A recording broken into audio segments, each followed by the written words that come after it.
Welcome to Fright. My name's Celia. And my name's Sook.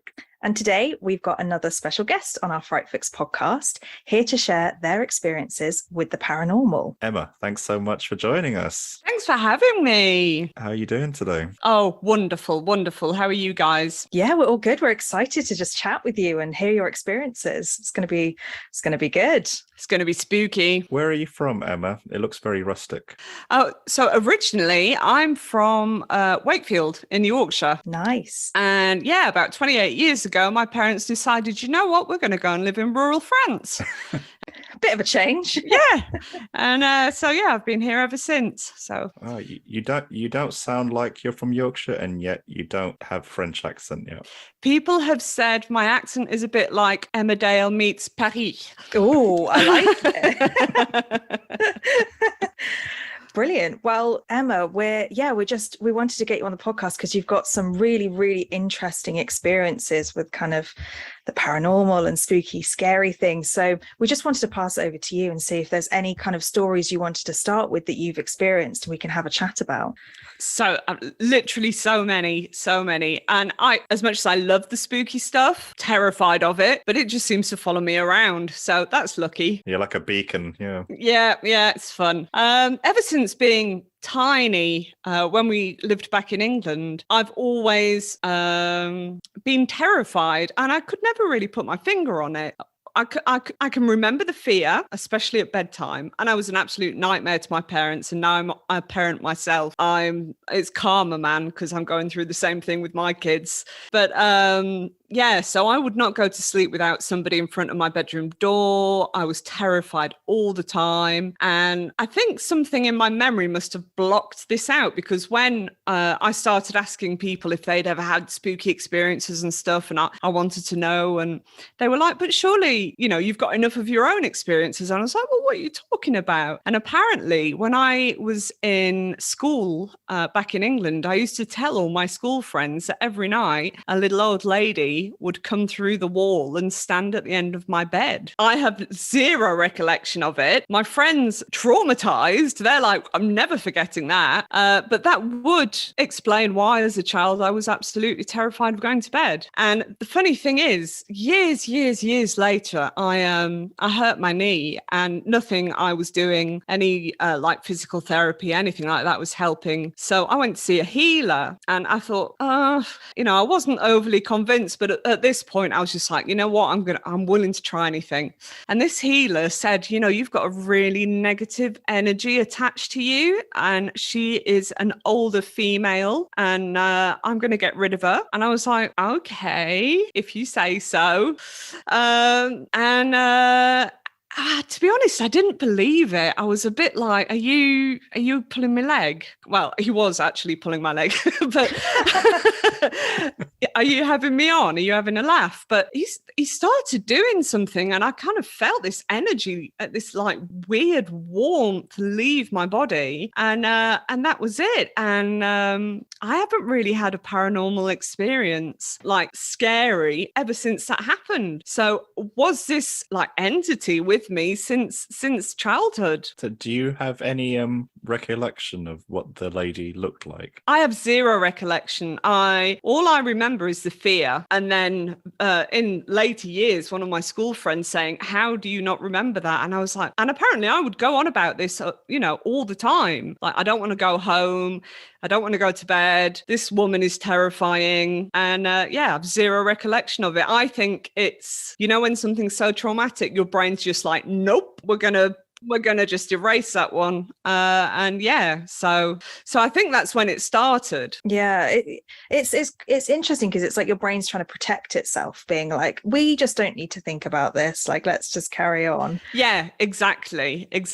But the interesting thing is, when this was happening, we were living in the grounds of an old Victorian manor house. So the Victorian manor house had been turned into a college. So it was basically giving courses to teachers, to young teachers. So they'd come for a couple of days or a week or, however long this course was going to take. And my dad ran it. So our house kind of came with the job. So the house was on the grounds of this manor house. That was creepy. I'll send you guys photos. It was creepy looking, beautiful, but it looks like a haunted house, and yeah, I think, and that's when I started getting terrified and, being an absolute nightmare at bedtime. So I think whatever attached itself to me came from there. It's weird because whenever I just hear the phrase Victorian house or Victorian anything, I just think of ghosts immediately.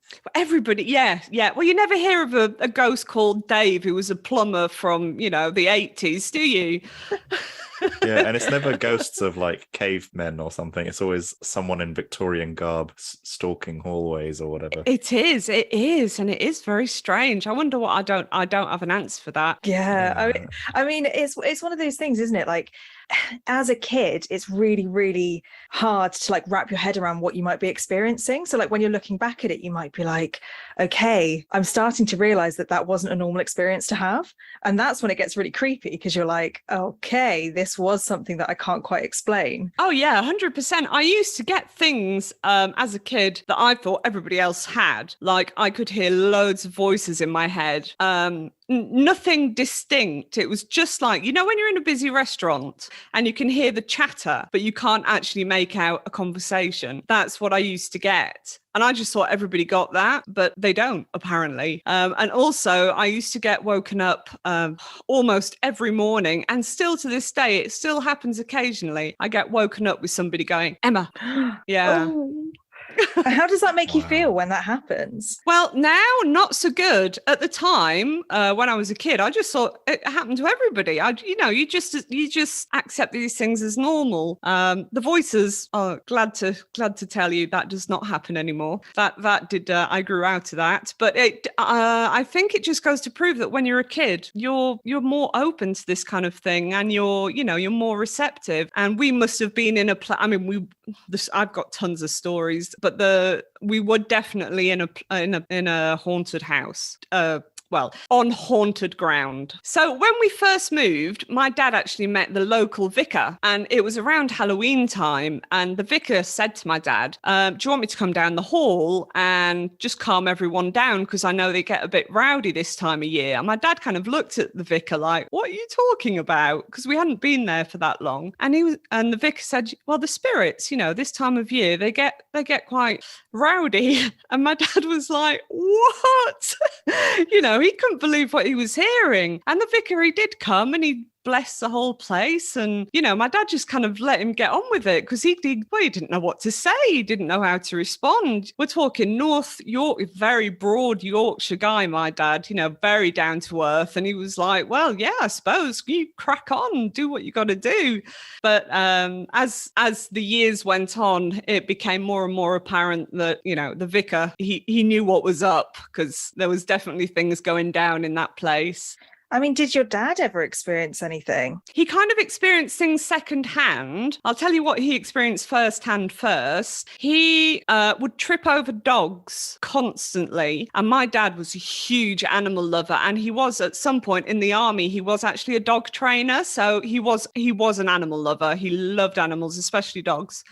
And that feeling when you've got a dog around your feet, you don't even have to look. You just know the dog's around your feet, right? And he was constantly tripping over dogs that weren't there. And in the grounds, so you've got to kind of imagine there's a 5-minute walk between the manor house and our actual house. And on that walk, there were 3 tombstones, proper tombstones that were for dogs. So he was tripping over dogs that weren't even there. He was tripping over dogs that weren't there, no.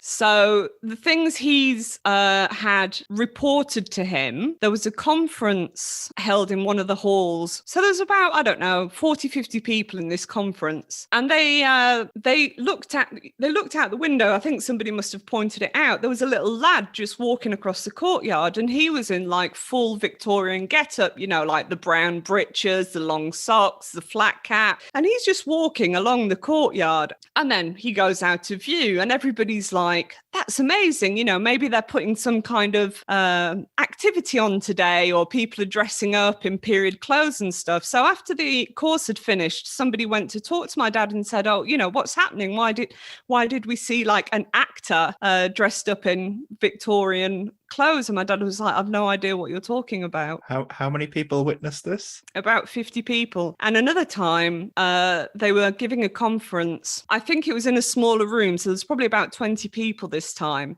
And my dad, he ran that place like clockwork. And as soon as there was a conference, once they'd finished, he had to go and check that everything had been all right and they'd got on okay. So he goes and he talks to the lecturer and he said, everything okay? And the lecturer's like, everything was fine, but you need to get that door checked because it's really annoying. It just keeps opening like it's on a slope constantly. And no matter how much we shut it, it just kept opening. And my dad was like, I have no idea which door you're talking about. You'll have to show me. So they go into the conference room and he says, it's this door. And my dad's like, you mean the door that's painted shut? Really? Yeah. What did that door lead to? Well, it just led into the room that was next door, but it had been painted shut for years. And the fact that it was impossible to open, it was painted shut. So he could hear the door, but he didn't see the door. No, they saw the door. 20 people in that conference were constantly bugged by this completely normal looking door that was opening, and then they would shut it and then it'd open again and they'd shut it and they'd open. And once everybody had left and my dad went to check with the lecturer, it was actually painted shut. So it was impossible. Yeah, that's the thing. It's like there's no way around that. If that many people see it and they see that it's not painted shut, and then they go back in and there's no way that could have been, opening and closing. Yeah. No, there's no explanation for it at all. No explanation. I think those are the scariest ones, aren't they? Like when you really, there is nothing else you could think. You couldn't think, oh, it's a trick of the light, it's the wind going through the door or something like that. There is no other explanation. Those are the ones that really get under your skin. Yeah, not when there's that many people seeing the same thing. I know you can talk about mass hysteria and stuff like this, but I don't see why and how that would come about when they're in a teaching conference about a door opening. I don't understand it at all. Yeah, and it's like a physical impossibility almost if the door was painted shut. It was painted shut. You couldn't, the little slide latches and stuff, that was all painted shut. It was locked. You physically could not open the door. Yeah, because I've had lots of first-hand experience with doors that have got like 20 layers of gloss paint over the decades over them, and you can't even chisel it off. You need like a heat gun or something to melt that paint off. So no, it's impossible. So yeah, that's pretty creepy. The groundskeeper who lived at that hall, he actually lived right next to the hall where we had a bit of a walk, and we were 5 minutes away. He lived, his house was attached to the hall. I think it was part of maybe the old stable block or something like that. And he said he would hear horse and carriage come up the estate at night and nothing would be there. And he'd hear the horses kicking buckets and whinnying, and there's no horses. It's all this residual energy that he could hear, that he was picking up on. But he said that was almost nightly, and he kind of joked about it because he was just so used to it. That's crazy. Like despite hearing all that, he still stayed there. He didn't decide to leave or anything. I think after speaking about it quite extensively with my friends, we've come to the conclusion that when something terrifying happens to you, once it's happened, you kind of put it to the back of your mind. Like when you watch a horror film or you read a scary story and you're like, why aren't these people moving out? Why aren't they leaving? But having experienced stuff and having, and I know other people that have experienced stuff, once it's it's terrifying when it happens, but once it's over, it's like, okay, that happened, but everything's back to normal. And you just kind of keep going as normal. It's a really strange phenomenon, and I don't really know why it works that way. Yeah, and uprooting your life, like moving out of somewhere, is a massive deal. If you have experiences, you can still, live in that place if you're comfortable with that. Uprooting your whole life because of an experience is a massive step. Like in some films, they're like, right, we're out of here and we're gone. It's not as simple as that in like real life. No, because in a scenario where you need to move home anyway, that from a home that is not haunted can take months to finish that process. So I imagine moving from a haunted place, the process just could not be fast enough. Yeah. To be honest, if I see a little girl climbing the ceiling or something, I'm packing my bag and I'm off. Oh, yeah. But or would I don't even know, because you talk to people, they're like, oh, I saw this thing, but no, it's fine. I don't know. The brain is a funny thing, and you get used to funny things. Yeah, well, living where you did, I guess you had to, because so many experiences were happening. I mean, at the time, I was like 6, 7 at the time. So for me, it was just it's normal. This is the way it is, kind of thing. Yeah. Did you experience anything yourself directly whilst you were at the place? Not at that place. I mean, I obviously did with the woman coming through the wall, but I can't remember it. So this whole building's kitted out to cater for people. So there are bedrooms, there's a restaurant, it's it's just kitted out for these week-long courses. So when my grandparents used to come and stay, we didn't have enough room in our house, so they'd stay down in a room at the hall. And one Christmas, my grandparents are there. My granddad wakes up about 6 a.m. and he looks to the side of his bed, and there's a little girl there. And in his head, he's not quite awake, and he just kind of thinks, oh, it must be Emma. She's probably wandered down to come and see us, and I better get her back before her mum realizes. So he's kind of waking up more and more. And as he wakes up more and more, he realizes that this little girl is not me, looks nothing like me. She's in a white dress, white bonnet, the whole Victorian outfit going on. And she was smiling at him. Nothing scary. She was smiling at him. She just kind of reached out and touched his hand. And as she touched his hand, a woman walked through the wall, smiling at him again. He didn't feel threatened in any way, picked up the little girl and then walked back through the wall. He didn't tell this to my grandma, who was sleeping next to him, because he knew that she would freak out and just be like, we're never going there ever again. But he did tell my mum and dad. And what he didn't know at the time is that the room that they were sleeping in was the old nursery quarters from when it used to be run as a family home. Oh. So that's where the children and the nannies would have been. Wow. And what was your granddad's reaction like? Was he scared?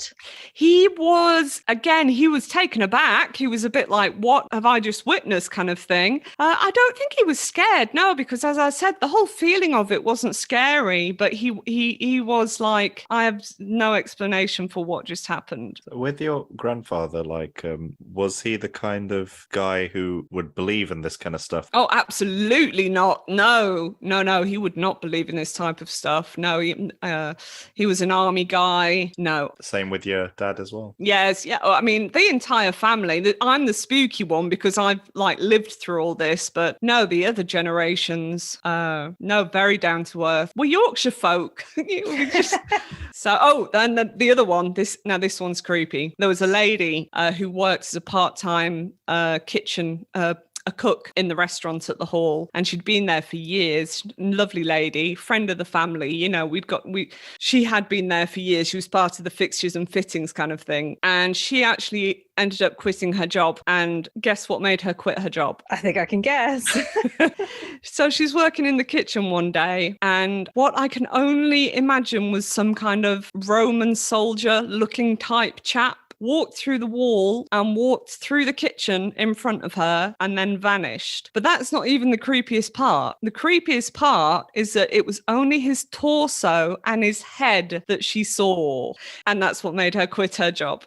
So what, it was just completely cut off and just the top half of him was walking? Yeah. Oh my gosh, I wonder if it was some dead centurion or something from back in the day. What happened on that site? That the explanation that I have found is that ghosts tend to stay at the level that they lived at. So there could have been a road before that manor even existed. There could have been a road, right? Like underneath. Yeah, and it would have been a lot lower. So it's not like he didn't have legs. You just couldn't see them. Yeah, he was just on his level of when he was alive. But yeah, after God knows how many years, she was like, no, I'm done. I am done. That's the final straw. Yeah. I just noticed the cat moving behind you. I was wondering what that was. It's like, are we experiencing a No, I've got about 10 cats. You will see quite a lot of movement. So we're not going to have our own paranormal experience while we're having this podcast. Oh, what a shame. If the cats are calm, we're good. If the cats start freaking out, we're not good. We're not good. It's cutting the episode short. Yeah. Wow, so that Victorian mansion, I mean, it's kind of got a lot of stories. Did you ever get the history of that place? Not really. I do know that at one point, I mean, I think it dates back to like the 1600s when it was originally built. And then obviously it got changed and extensions were put on, et cetera, et cetera. And so I think some of it is like extremely old. And I do know at some point it burnt down and that they had to reconstruct it. And I do know that some of the ghosts that have been seen there have been seen as burnt, like have had burnt faces and things like that. I can't remember the exact stories though.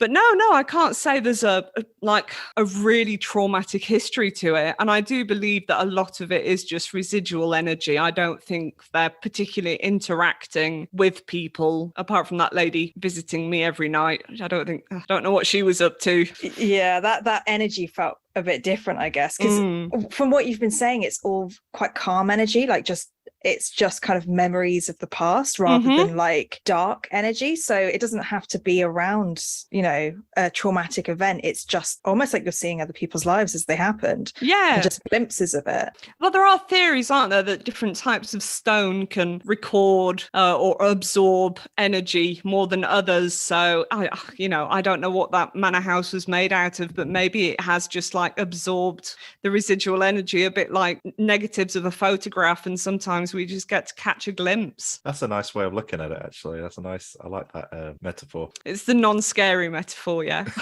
Yeah, let's go with that one because I want to be able to sleep tonight.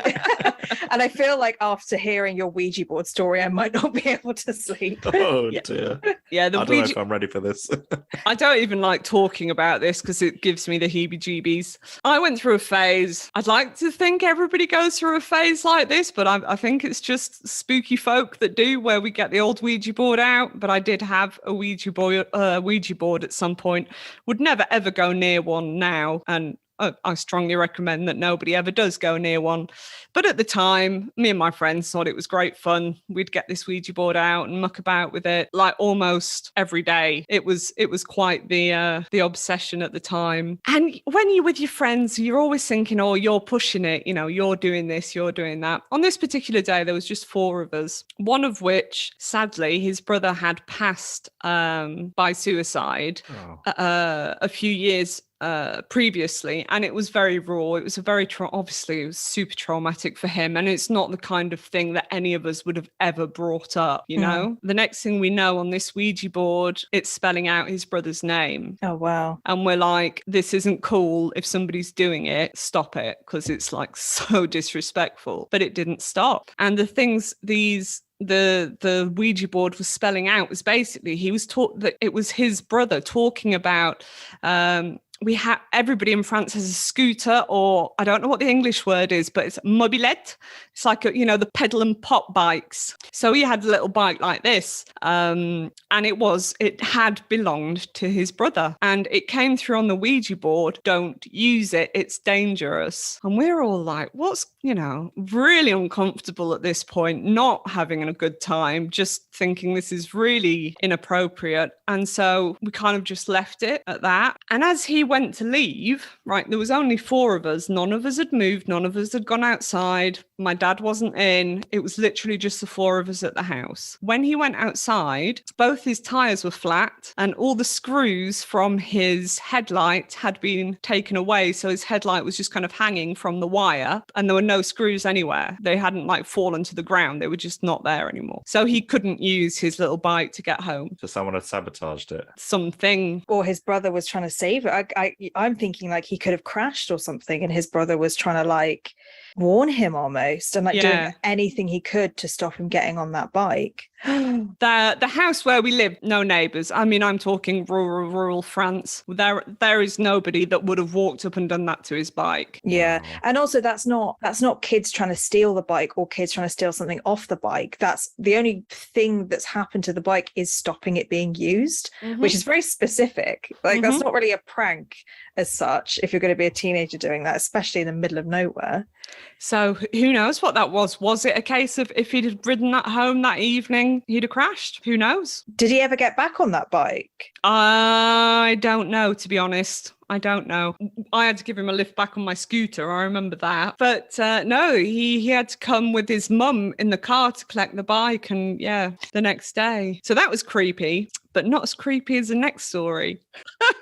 So we were doing Ouija board. This is a couple of weeks later. There's 3 or 4 of us. I'm not sure exactly, but there was definitely no more than 4 of us. And it was coming through and it was saying, "Oh, I'm the devil, you know, it's Satan." And we're like, "Oh yeah, come off it. Someone's pushing this, someone's trying to scare us." So we're doing this Ouija board session. It's coming through as something demonic, something nasty, something very negative. And my lights, my electric in the entire house went out like that and then came back on like that quick, like that. In that time that we were in the pitch black, so say 4 or 5 seconds tops, something slapped me around the face. No one was near you. Nobody moved. I mean, and it literally was like that. Yeah. On, off. And during that time, I had a handprint on my face, a red handprint on my face. And it was a proper, like, you know, they weren't messing about. And yeah, that was the last time I ever used a Ouija board. Yeah. And because that's physical, like it's not seeing something, it's not hearing something, it's feeling something. And that must have been like so scary. That was terrifying, absolutely terrifying. And I will never, ever go near a Ouija board ever again. We had no idea what we were doing. And yeah, that just goes to prove, because nobody could have moved. I've been through it a bazillion times in my head. A, none of my friends would have slapped me that hard. I like to think. And B, they didn't have time to move, do it and sit back down without like looking suspicious. Does that make sense? Yeah. And especially with the force it takes to slap someone and leave a mark, like that's not like a quick, you know, across the table. That's getting up and using your force kind of thing. And you can't do that in a few seconds with the lights out. No. Oh, that was so scary. Do the other friends that were with you remember the scenario, and did they ever talk about it to you? Yeah. I mean, this is back in, you know, kind of high school days. So we are kind of still in touch, but I can guarantee you to this day, if I asked if they remember, they would say, I absolutely 100% remember that, because we were absolutely horrified. And did you have any like residual negative energy did you feel after that? Or was it just as soon as you stopped doing it, it was done? I mean, I was terrified for months and months and months after that. So it's difficult to say whether that was residual energy or just me being justifiably terrified. So scared, yeah. Yeah. So, but nothing, I can't really think of anything. Oh, one thing did happen. I was in my lounge, same house, and this is after the slap. This is a good few months after the slap, and I was on my own. And we had a baby piano, a baby grand piano in the lounge, and all of a sudden it started playing itself. Now this wasn't unheard of. We've always had loads of cats. Cats love walking up and down keyboards. So the fact that I was hearing music to begin with didn't terrify me. After about 10 seconds of hearing one note just going ding, ding, ding, ding, ding, I thought that is not a cat just walking up and down. What, you know, turn around, nobody sat at the piano. So I'm thinking, okay, is there a mouse inside? You know, because these are very like chewing on it or something. Yeah, you know, really rural houses. There could be a mouse. It would be a very brave mouse, because we have a lot of cats, but it could be. So I open, you know, you can open the tops of the piano and you can see all the chord and all the little hammers that tap on the keys. There was no mouse in there. So yeah, at that point I went outside and waited for my dad to come home. Good choice. Yeah, I would have done the same. Yeah. Oh, pianos! Yeah. I don't know why they're so creepy. There's something about them. They are creepy. Yeah. No, thank you. That was my response. There's something about songs and musical instruments in horror movies which get used time and time again. So it's either one segment of a song that just keeps being played again and again on that record player, or like a piano being played downstairs when everyone's upstairs. Well, they're building the suspense, aren't they? Yeah. And that's kind of what your ghosty friend was doing as well, just with a single note. I wonder what it was going to turn into. Yeah, but I wasn't sticking around. You weren't going to find out. No, not for me. No, it's nursery rhymes for me. I find them creepy as hell. Yeah, they really are. And especially because so many nursery rhymes do actually have quite a dark backstory, don't they? So they're like, ooh, it just, it freaks me out. But they always, as soon as they're talking about creepy kids in horror films, it's always ring a rose. And you're like, no, thank you. Nope. No. So that's my kind of, my experience, most of it anyway, done with. But so I've done a lot of growing up. I've had children of my own. And so when I fell pregnant with my eldest, I've seen horror films, but, I've seen in enough horror films to know that kids can be pretty creepy. Oh, yeah. And I was thinking in the back of my mind, what am I going to do if my child ever turns out, to be psychic or says something creepy or does something creepy? I'm not going to handle it well because, as I've said previously, even though I experience all this stuff, it's not something I enjoy. So anyway, when my eldest got to about 3 or 4, she got an imaginary friend. And of course, instinctively, I'm like, oh, Jesus, this is going to get creepy. But to begin with, to be fair, she said the name, and it was the name of somebody else that she knew. So I thought, oh, that's where she's got the name. And it's just her imagination. And it all seemed pretty harmless. And then there was another one. So she now had 2 imaginary friends. And again, it was a name that she, of somebody she knew. So I'm thinking, okay, it's all in her head. She's just imagining in it. And she would say terrifying things, like one of them was called Leo. So she'd say, oh, Leo, oh, Mum, Leo's just got into bed with you. He's under the duvet with you. And I was like, that's delightful. And she would also tell me that Leo and Sarah, that was the 2 invisible friends that she had, would perch on our windowsill to watch us sleep. Horrendous. But as a parent, you've just got to go, oh, that's nice, sweetheart. That's nice. You can't show that you've actually just pooed your pants. Yeah, because you don't want them to be scared of it either. You don't want to make it like a bad thing. No. And I was thinking the less I react, it's just going to go away. I'm just not going to pay attention to this. Yeah. I suppose when you're younger as well, you could always fall back on your parents when you're scared. But when you are a parent yourself and you have children, you kind of force yourself into a position where you are the rock for that child. Yeah. Exactly. You've got no choice. You've got to be, I am the strong mum. I am not afraid of this creepy little kid that's perching on a windowsill. I'm good. So everything was okay. I mean, slightly terrifying, but okay. When there was just 2 of these little kids that nobody else could see. And then one day there was a 3rd one, and the 3rd one was called Clément. So as I said, I'm in France, so Clément is quite a common name, but we don't know anybody called Clément, and she doesn't know anybody called Clément. And there's no Clément in any books that we've read to her, and there's no Clément at her school, or I've no idea where she got this name. From TV? No, because again, we don't really watch TV, and when she does watch it, it's English, so there wouldn't have been a Clément. We don't have French TV. And she the only thing she says to me to describe Clément is that he's naughty. And I'm like, oh, that's great. He couldn't have been friendly or silly or funny. Yeah, no, he's naughty. So this goes on for a few days, and she keeps telling me, oh, Clément's so naughty. And I'm like, oh, God. Anyway, we're having a family dinner, and she just announces at the dinner table, my in-laws are at the dinner table with me, and she just announces in front of everybody, my friends, Sarah, Leo, and Clément, they're dead, right? And she just said it like that, like between 2 mouthfuls of whatever she was eating, like not a care in the world. Me and my mother-in-law were just looking at each other like, what? Did your family know about her imaginary friends? Yes, they had been aware, because I had said, I'm really not here for this. But, it's a phase. It'll pass. She'll grow out of it, whatever. And in all fairness, she did. She says, they're all dead. And then she goes and she says, Sarah killed Leo. So Sarah and Leo were brother and sister, apparently. I don't know what Clément had to do with it.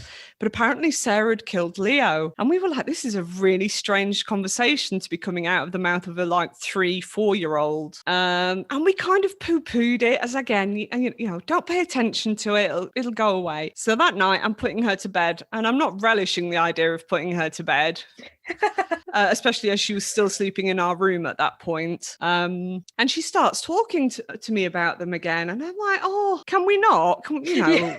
Let's read a bedtime story. Let's do anything else. Yes.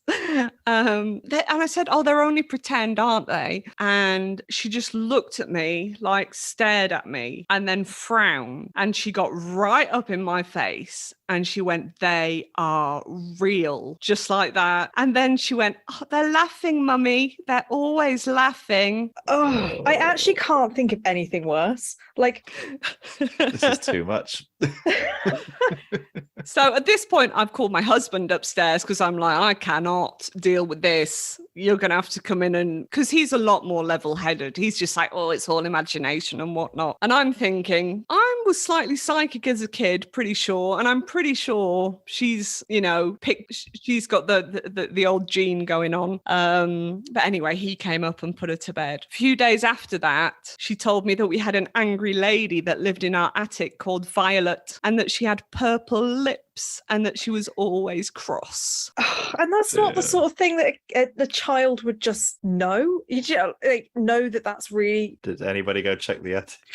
Right. So fun part of this story is, so our bedroom is like 2 levels, but so what we call the attic could technically be used as a very small spare bedroom, but we just use it as an attic. Is it like a mezzanine or something? Yeah, it's exactly. That's, I didn't know if that was if you had that same word in English, but it's a mezzanine. So it's a banister across. So there's no wall. So I can, from where my bed is, when I lie down, I am looking straight up into that attic space. So it's not like you can shut it away and be like, well, I'm never going up there. Nope. So every night. Oh, I would just leave the lights on up there. I would knock it down. I'd be like, I'm just going to have a really tall roof. Not my house. We're renovating another house and we're out of here soon. But yeah. Oh, so it's the house you're in now? Yeah, this is this house. So you've still got that kind of image in your head now of like... Yeah, every night. That woman. Every night. Wow. Yeah, not great. So, and recently, this is very recent, I could hear my kids in their playroom chanting. This just gets worse and worse, doesn't it? You would think I'm making this up, but this is God's honest truth. So I hear them chanting and I'm like, oh, that's strange. What are they up to? And they're proper. I can't even explain. They weren't using words. It was like just sounds that they were chanting in rhythm. It was very odd. And I go and see them and they've put all their teddies in a circle. And Woody, Woody from Toy Story. So he's in the middle of this circle. And I'm like, oh, what you up to? What you guys doing? And they said, oh, we're trying to summon the Woody demon. Would they have said this in French or in English? No, this is in English. Yeah, my kids speak English. And I said, oh, what's a Woody demon? Kind of regretting the question because I didn't want to know what the answer was. And my youngest, who's 4, she said, oh, the other day when I came in here, I heard Woody talking by himself and I want him to do it again. Oh, is he one of those pull things? Yeah. Yeah. Okay. Oh, so either Woody was directly talking or something was pulling that string on the back of Woody. Yeah. I don't know what's worse, to be honest. Oh, neither do I. Yeah, because he's not motion activated. It is literally the toy from Toy Story with the... Yeah, you have to pull it. You have to pull it. So... Have your kids seen Toy Story? Yeah.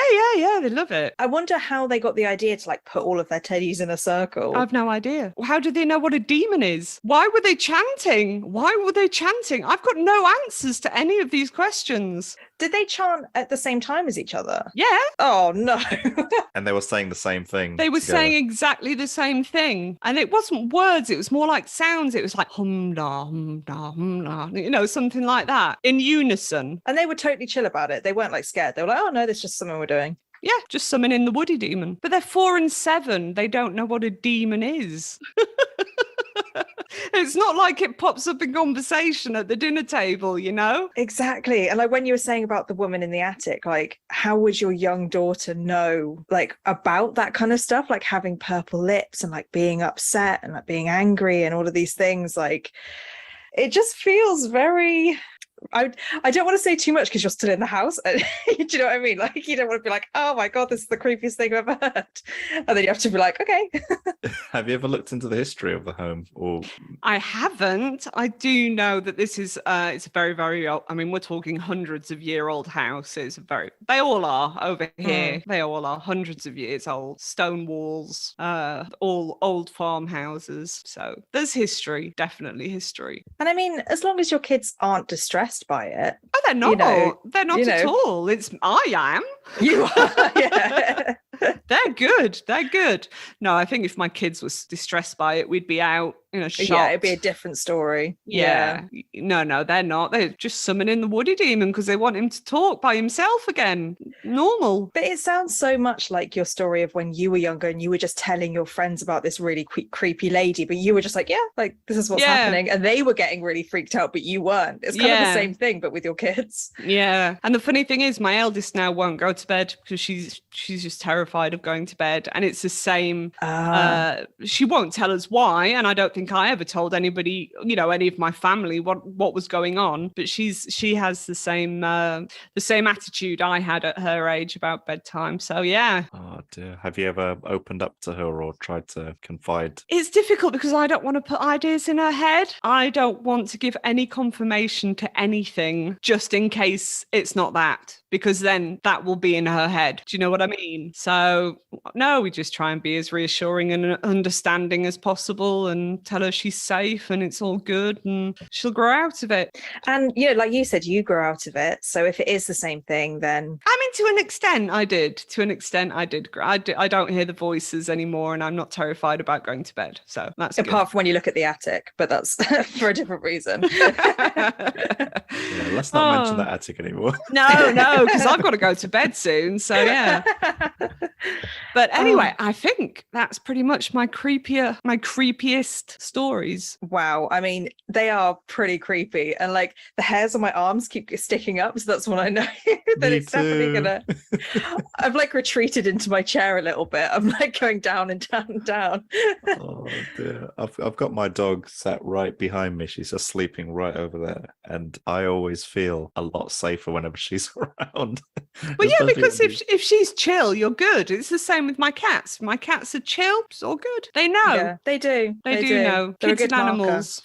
Do your animals, I keep bringing up the attic, but do your animals ever get weirded out by going, well, I guess they don't go near the attic, but they're not particularly allowed. I have had animals go in there and find a cozy box to sleep in, so I'm not overly worried. Yeah, they haven't been like going berserk and no, they're pretty chill. That's a good sign for sure. I think we said this with our last guest as well. You could absolutely make a film out of this. I'm waiting for the part where you say, and then we called Ed and Lorraine Warren to come and investigate.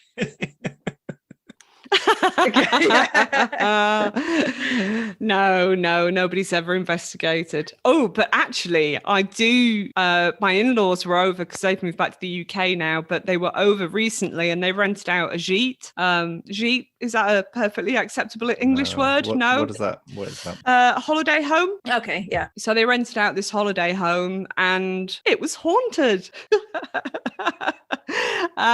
So yeah, it didn't really bother them. I don't think they were overly fussed by it. But if I wanted to go and investigate, the potential is there. It's there. I can rent it. And how do you feel about that? There is part of me that really wants to, like, I really want to go and buy the spirit box and an EVP recorder thing and go and see what I can catch. And then the other part of me is like, no, what are you thinking? Of course, no, let's not do that. But who knows? Who knows? Emma, thank you so much for terrifying the crap out of myself and Celia today. Yeah. Oh, you're more than welcome. Anytime. I aim to please. Brilliant. Well, we understand you also have a podcast that you record weekly. I do indeed. Yes, it's called Spine Chillers and Serial Killers. Which, by the way, amazing name. So good. It does what it says on the tin. So every week I do a paranormal story. So the famous cases of haunted houses, but it could be anything: haunted houses, aliens, anything a bit weird, anything a bit, oh, I don't like that. That's my side of the podcast.